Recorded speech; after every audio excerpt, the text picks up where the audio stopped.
ऐसा मारूंगा कि वहीं पर गतप्राण हो जाएगा। शर्म से और लज्जा से डूबना चाहिए। लड़की को लेकर आती है, वो मृत होती है, उसको यहाँ रख दिया जाता है। वो कहते हैं कि आप में से थोड़े से प्राण लेकर इसमें डाल दें। कहते हैं प्राण आइए आइए आइए और इसमें चले जाइए, वो जीवित हो जाती है। कहता है अब कोई चमत्कारी है कि मृत व्यक्ति में प्राण दूसरे व्यक्ति से लेकर डाल दे। 2 मिनट में से चुटकी बजा के बोलते हैं कि ये विकलांग था, हमने खड़ा कर दिया। गुरुदेव, एक और अहम सवाल है मेरा। वो सवाल इस तरह से, चूंकि जिस तरह से अध्यात्म की आप बात कर रहे हैं, सनातन संस्कृति की बात कर रहे हैं, क्या अध्यात्म में या सनातन संस्कृति में क्या कोई संत, कोई इतना शक्तिशाली कहें या जादूगर शब्द का आपने इस्तेमाल किया था, या कोई चमत्कारी है कि मृत व्यक्ति में प्राण दूसरे व्यक्ति से लेकर डाल दे? नहीं है तो लाइव कर दे। फिर मैं आपको दिखाता हूँ, एक वीडियो है, उसको मैं पॉडकास्ट के बाद दिखाऊंगा। अभी आपको दिखाएंगे, मैं आपको दिखाऊंगा। उसमें एक कानपुर में करौली सरकार के नाम से संतोष सिंह भदौरिया नाम के एक व्यक्ति हैं, अपने आप को करौली सरकार कहते हैं। वो भरे दरबार में वीडियो बनवाते हैं। एक महिला एक लड़की को लेकर आती है, वो मृत होती है, उसको यहाँ रख दिया जाता है। वो कहते हैं कि आप में से थोड़े से प्राण लेकर इसमें डाल दें। कहते हैं प्राण आइए आइए आइए और इसमें चले जाइए, वो जीवित हो जाती है। क्या ये चमत्कार है या अंधविश्वास? श्री कृष्ण के भांजे हैं अभिमन्यु जी, स्वयं साक्षात उस समय ईश्वर धरती पर थे। बिल्कुल। उन्होंने जिंदा नहीं किया अभिमन्यु को, अपने भांजे को। इतना द्रौपदी रो रही है, अर्जुन रो रहे हैं, स्वयं वो भी दुखी थे। अगर साइंस यहाँ तक कभी पहुँच गया कि प्राणों को इधर उधर कर सके तो प्रूव कर दिया जाएगा। पर ऐसे ही मिलता जुलता एक चीज़ है। आप पोप को जानते थे, पोप जॉन पॉल को। वो स्वयं व्हील चेयर पे चलते हैं। और आप देखते हैं हमारे ही देश में और देशों में 2 मिनट में से चुटकी बजा के बोलते हैं कि ये विकलांग था, हमने खड़ा कर दिया। आपने उनको क्यों नहीं खड़ा कर दिया? बिल्कुल। ये क्या है? देखिए, ये चमत्कार नहीं है।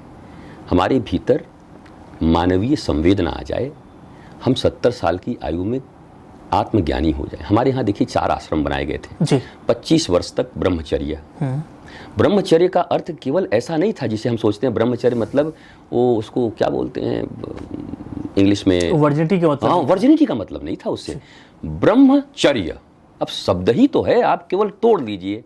और कोई इसको काटेगा कैसे? कोई विद्वान जो ब्रह्म की चर्या में रत है, जो ब्रह्म में ही विचरण करता है दिन रात, उसका तन मन ईश्वर के विषय में सोच रहे हैं। ब्रह्म कोई छोटा चीज तो है नहीं, मूर्ति तो है नहीं। ब्रह्म मतलब ब्रह्मांड, विराट। तो जो एप्पल के विषय में भी सोच रहा है, जो इस माइक के विषय में भी सोच रहा है, साइंटिस्ट भी है, वो टेक्नोलॉजिस्ट भी है, और वो विराट आकाश के विषय में भी सोच रहा है, वो सागर के लिए भी सोच रहा है, और मनुष्य के मन के विषय में भी सोच रहा है कि शांत कैसे होगा। इतनी अशांति के बीच ये मन शांत कैसे होगा? हम उन्हें ब्रह्मचारी कहते हैं। ब्रह्मचारी शब्द को ऐसे छोटा बना दिएगा जैसे हमारे यहाँ आज मेरी फास्टिंग है, मतलब उपवास। आप जानकर हंसोगे, उपवास शब्द का अर्थ होता है उपवास, समीप बैठना। इसका फास्टिंग से कोई लेना देना नहीं है। उपवास किसके समीप बैठना? बोला उसके। वो कौन? बोला आपकी आत्मा या परमात्मा जिसे आप कहते हो, अपने आप के ही करीब बैठना। क्योंकि मैं अपने आप से ही बहुत दूर हो गया हूँ, स्कैटर्ड हो गया हूँ, मैं फंस गया हूँ ब्रांडों में, मैं फंस गया हूँ बड़े बड़े टेक्नोलॉजी में, मैं फंस गया हूँ एक्सटर्नल जितने भी इन्वेंशन हुए हैं उनमें, मैं फंस गया हूँ कि कितना बड़ा घर बना लूँ, 1 मकान, 2 मकान, 4 मकान, 7 दुकान, 35 दुकान, फिर सीधा स्मशान। हम तो इसमें फंसे हुए हैं।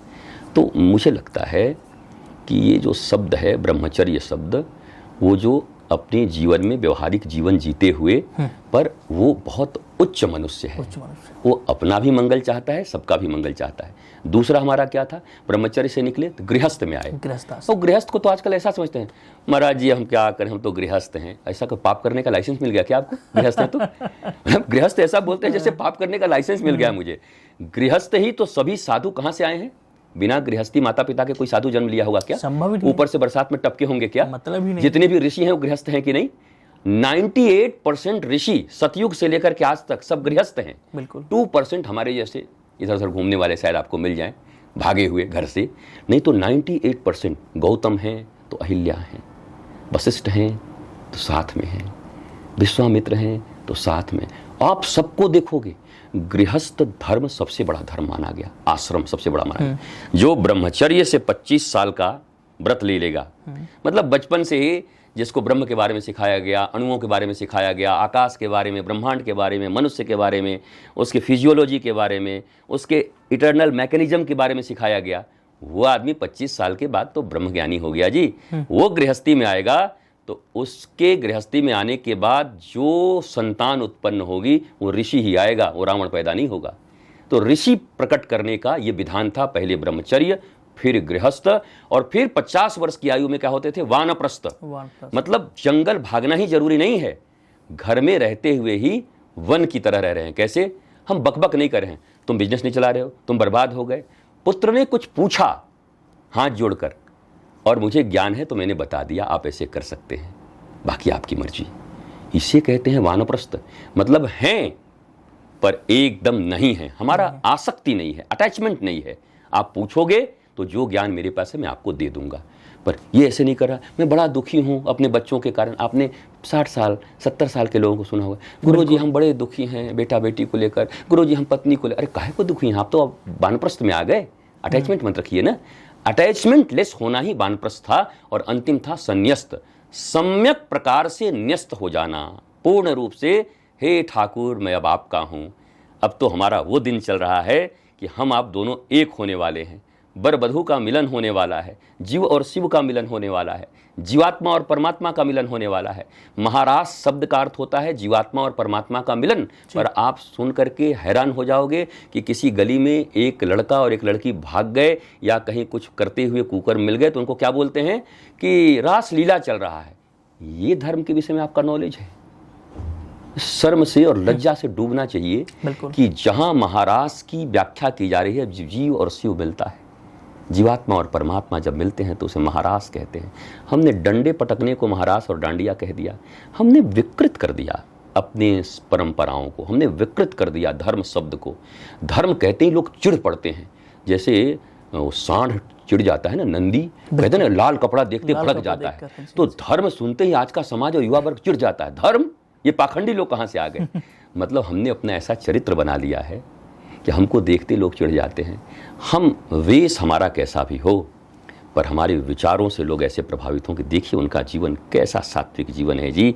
वो स्वयं भी आनंदित होकर जीते हैं और लोगों को विज्ञान से। मैं सबसे बड़ा काम एक करने जा रहा हूँ। देखिए, मैं अयोध्या में 1 तारीख से लेकर 8 तारीख तक छात्रों के लिए एक कथा आप कहें या कहें समागम करने जा रहा हूँ, जहाँ 1 लाख छात्र होंगे और रोज अलग अलग छात्र आएंगे 5 डेज तक, 1 से लेके 5 तक, और 3 दिन फिर और चलेगा उनके साथ मिलना। धर्म, विज्ञान, टेक्नोलॉजी, सनातन, राष्ट्र और लाइफ स्टाइल, इनका समागम वहाँ पर होगा। क्या इनके बीच में कोई रिलेशन है या कोरिलेटेड है या अलग अलग हैं? मेरा ऐसा मानना है कि सब एक हैं। अगर अलग से धर्म करने की जरूरत पड़ रही है तो आदमी खुद इतना परेशान है, आधा घंटा धर्म के लिए दो, एक और एंग्जाइटी। भाई 8 घंटे काम करो तो दाल रोटी चलती है। बिल्कुल। अब धर्म को ही 2 घंटा तो किस लिए हमें पता नहीं चलता है। धर्म 1-2 घंटे का विषय नहीं है, धर्म तो 24 आवर्स स्पॉन्टेनियस मेरे भीतर में है। मैं खा रहा हूँ तब भी धर्म मेरे भीतर में है। कैसे खाना है और क्या खाना है जिससे मैं बीमार ना हो जाऊं। मैं चल रहा हूं तो मेरी आंखें कैसे खुली रहे कि मैं गड्ढे में न गिर जाऊं। मैं किसी से वर्ताव कर रहा हूं, व्यवहार कर रहा हूं तो किसी के हृदय को ठेस न पहुंचे। पर कोई रावण और कंस जैसा है तो फिर मुष्टिका लेकर के वज्र की तरह, श्री कृष्ण की तरह ऐसा मारूंगा कि वहीं पर गतप्राण हो जाएगा। ये दोनों शास्त्र भी है और शस्त्र भी है, सनातन में है। शास्त्र शस्त्र चलाने को नियंत्रित करता है। अगर केवल शस्त्र किसी के पास है तो रावण हो जाएगा, कंस हो जाएगा, और केवल शास्त्र किसी के पास है तो वो भी केवल पोंगा पंडित हो जाएंगे। न, मैं आपको बता रहा हूं, शास्त्र तो आपके पास था, आपने अपने सोमनाथ मंदिर को क्यों नहीं बचाया? कितने लोग आए थे तोड़ने के लिए? बिल्कुल। उसमें उस समय भारत में हिंदुओं की संख्या कितनी थी? कोई 5000, 2000, 4000 घोड़े पे टंगे हुए अधकचरे लोग तलवार लेके चले आते हैं और आपकी संख्या करोड़ों में होती है और हर जगह घूम घूम के आपको काटता फिरता है, मारता फिरता है, आपके मंदिरों और संस्कृति के चीज़ों को डुबाता है। तो आपका शौर्य उस समय कहाँ गया था? तो आप कह रहे थे बड़ी देर भई नंदलाला, तेरी राह तके ब्रिजबाला, अब जल्दी आ जाओ मोहन। मोहन तो आप ही के भीतर थे। आखिर हर देवी देवता ने अपने हाथों में एक शस्त्र लिया था। क्यों? आज तो सुप्रीम कोर्ट ने भी संविधान के अनुरूप कह दिया कि आत्मरक्षार्थ अगर आपने गोली चला दी किसी के ऊपर तो उसको अपराध नहीं, आप अपनी रक्षा कर रहे थे। तो आत्मरक्षा के लिए हमारे सनातन संस्कृति के बच्चों को हमने शिक्षा के माध्यम से तैयार नहीं किया। हमने क्या किया? भगवान प्रकट लेंगे, तुमको बचाएंगे, और मरते गए हम, भारत कटता गया, हम बर्बाद होते गए, हम भगवान का इंतजार करते रहे। मैं जरा कथावाचकों से ये भी कहूँगा, जरा इस बात को भी क्लियर कर दीजिए, कह दीजिए कि भगवान आपके भीतर हैं। ज्ञान हो, ध्यान हो, प्रेम हो तो ईश्वर हमारे भीतर प्रकट होते हैं। और हम जैसे शास्त्र पढ़ सकते हैं दत्तात्रेय की तरह बैठ करके, वैसे हाथों में शस्त्र भी उठा करके अन्यायियों के विरुद्ध युद्ध कर सकते हैं। यही शौर्य भारत भूल गया, यही शौर्य सनातन भूल गया, और यही शौर्य सब भूल गए। अभी जो कुछ बोलते हैं वो केवल शस्त्र की बात करते हैं, उनको खुद शास्त्र की मर्यादा नहीं आती। 16 संस्कार नहीं जानते हो सनातन के 16 संस्कार होते हैं। आप किसी दिन मस्ती में ही जो खूब सनातन बोल रहा हो पब्लिकली तो मत बेइज्जत करिएगा, कान में पूछिएगा कि सनातन के 16 संस्कार का नाम बताओ तो ठीक है, देखते हैं, बाद में बताते हैं, भाग जाएगा वो तो आपको खुद ज्ञान नहीं सनातन के संस्कारों का, आप खुद पालन नहीं करते, तो आप क्या सनातन के नाम पर दुकान चलाओगे? सिर्फ आप सच्चा ज्ञान तो दो सनातन के नाम पर सब कुछ देखिए भगवान की कृपा पुरुषार्थ से ही मिलती है। हाँ। अगर हम केवल प्रारब्ध पर बैठे रह जाएंगे कि ऐसा लिखा हुआ था, तो बैठ जाओ हाथ ऐसे बांध करके, सब लिखा हुआ था। पुरुषार्थ से प्रारब्ध को बदला जा सकता है। बिल्कुल। पुरुषार्थ और प्रार्थना जिसके जीवन में फल गया वो किसी भी प्रारब्ध को बदल लेगा, कर्मों की गति मोड़ देगा वो। तो मैं तो ये शिक्षा और ये ज्ञान लेकर जन्म लिया हूँ, मेरे गुरु ने ये सिखाया है, और मैं भारत के नौजवानों को, यूथ्स को और दुनिया के नौजवानों को यही सिखाने जा रहा हूँ।